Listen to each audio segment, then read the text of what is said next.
Reference சங்கீதம் 110:1. கர்த்தர் என் ஆண்டவரை நோக்கி, நான் உம்முடைய சத்துருக்களை உமக்கு பாதபடியாக்கி போடும் வரைக்கும் நீர் என்னுடைய வலது பார்சத்தில் உட்காரும் என்றார். கர்த்தர் தாவீது ராஜாவை என் ஆண்டவரை என்று குறிப்பிட்டிருக்கார்கள். இங்கு என் ஆண்டவர் என்ற இடத்துல தாவீது ராஜாவை குறிக்கின்ற ஒரு காரியம். அவரை பார்த்து கர்த்தர் சொல்றாராம். யாரு? தேவாதி தேவன் ராஜாதி ராஜா சொல்லுகிறாராம், தாவீதே, நான் உன்னுடைய சத்துருக்களை உனக்கு பாதப்படியாக்கி போடுற வரைக்கும் நீ என்ன பண்ணு, என்னுடைய வலது பக்கத்துல உட்காரு. நீ எதுவுமே சண்டை போடுறதுக்கோ எழுந்து போர் பண்றதுக்கோ போகாது, நான் உனக்காக யுத்தம் பண்ணுவேன் என்று சொல்லுகிறாராம். வேதவசனம் சொல்லுகிறது, நான் உங்களுக்காக யுத்தம் பண்ணுவேன், நீங்கள் சும்மா இருப்பீர்கள். இஸ்ரவேல் ஜனங்களுக்கு கர்த்தர் கொடுத்த மிக முக்கியமான ஒன்று. அந்த அமைதியா இருக்கிற தருணத்துல நாம் இருப்பது இல்லை. சில நேரங்களிலே போராட்டங்கள் வரும் பொழுது, கஷ்டங்கள் வரும் பொழுது கர்த்தர் சொல்லுவார் அமைதியா இருக்கணும்னு சொல்லி.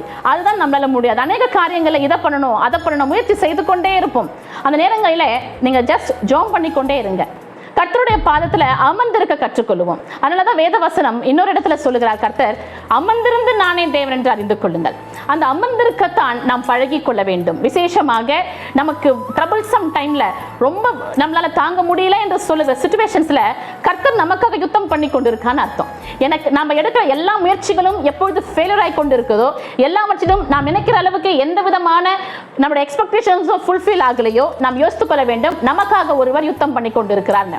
நாம் ஆனால் அதை அப்படி யோசிக்க மாட்டோம். எடுக்கிற எல்லா முயற்சியும் ஃபெயிலியர் என்று சொல்லி வேறு விதமாக ஒரு குறுக்கு வழியில போயிட்டு யார்கிட்டயாவது பணம் கொடுத்து இதை சாதித்துக் கொள்ளலாமா, அல்லது யாருடைய ரெக்கமெண்டேஷன்லயாவது போகலாமா, ஒரு ரெஃபரன்ஸ் லெட்டர் கொடுத்தாக்கா அதன் வைத்துக் கொண்டு நான் இந்த காரியத்தை சாதித்துக் கொள்ளலாமா என்று அந்த பைபாஸ்குள்ள நுழைஞ்சு போக தான் நம்ம யோசிப்போம். ஆனால் கர்த்தர் சொல்லுகிறார், என் ஆண்டவனே தாவீது ராஜாவே, என் பக்கத்துல உட்காரு, எது வரைக்கும்? உன்னுடைய சத்துருக்களை நான் நசுக்கி போடும் வரைக்கும்.